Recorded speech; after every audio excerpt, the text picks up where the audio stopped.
रख दिन बंधु एहा बोली समर्पिले गोविंद कहती एहा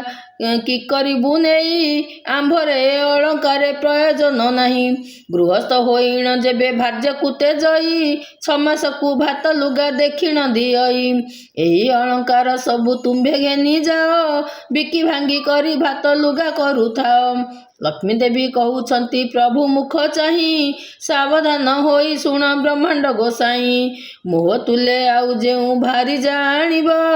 एई सबु अलंकार ताहाकु जे देव मुहि जाउअछि हीन अरखिता होई मोह अभिशाप घेन प्रभु भावग्राही तते जेबे सूर्य चंद्र होंती आत जात तुम्भकु अन्न न मिलु आहे जगन्नाथ 12 वर्ष जाए तुम्हे दरिद्र होइब अन्न वस्त्र जल जे तुम्भकु न मिलिब मुहि चांडालुणी जेबे टेकी देवी अन्न भोजन करिब तेबे कालिय गंजन एते बोली महालक्ष्मी एते बोली लक्ष्मी देवी साप देई गले देउल बाहर होई केते दूर गले।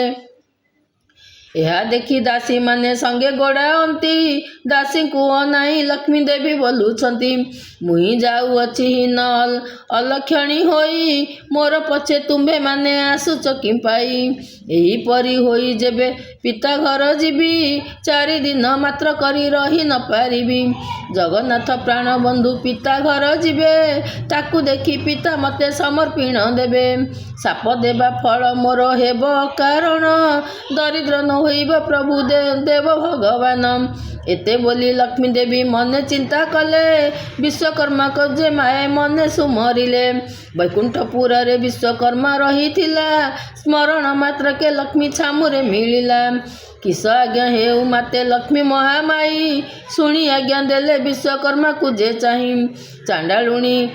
बादे प्रभु देले घउड़ाई पारिबु की खंडिए कुड़िया तोली देई आज्ञा मात्रे विश्वकर्मा बेगे चली गला 3 क्रोश प्रमाणे उआस तोड़ाइला सुवर्णर कांथ मान सबु घरे कले हीरा नीला माणिक्य दीत ही खंजाइले गंठी तले अनेक मुकुता लगाइले प्रबल स्तंभ मान तहिरे रचिले पुर देखी कमलिनी संतुष्ट होइले विश्वकर्मा को बहुत प्रशंसा जे कले वैकुंठपुर को विश्वकर्मा चली गले अष्ट देवता को डाकी देवी आज्ञा देले अष्ट बेताल रे तुम्बे एमंत करिब प्रथमे रोसाई साड़े जाइन पशिब 60 पउठी भोग भुंजिब जे तही 13 पउठी व्यंजन खाइब हर्ष होई साग मुग मधुरी चितिक्त कंजीराई आंबिल खाइब खंड साकर मिसाई अमृत मोहन ईमान भोजन करिब हांडी मान नेई एक ठाबे कचाड़िब तहु जाइन भंडार मध्यरे पशिब 52 कोटी भंडार बोहिण आनिब काणी कौड़ी कड़ार द्रव्य न रखिब सबु बोही आनी मोह पासे समर्पिब बेताल बोइले महालक्ष्मी मुख चाही केमत करिण तहु आनिबु बुहाई जगन्नाथ महाप्रभु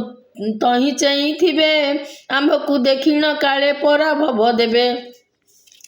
सुनी कमलनी निद्रावती की राइले बहन मो बोल कर बोलिण भोइले रामकृष्ण नयन रे निद्रा जे घारिबु काली बेल 2 घड़ी जाए न छाड़िबु आज्ञा पेई निद्रावती शीघ्र चली गले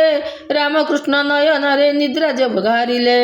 पाकशाल रे बेताले प्रवेश होइले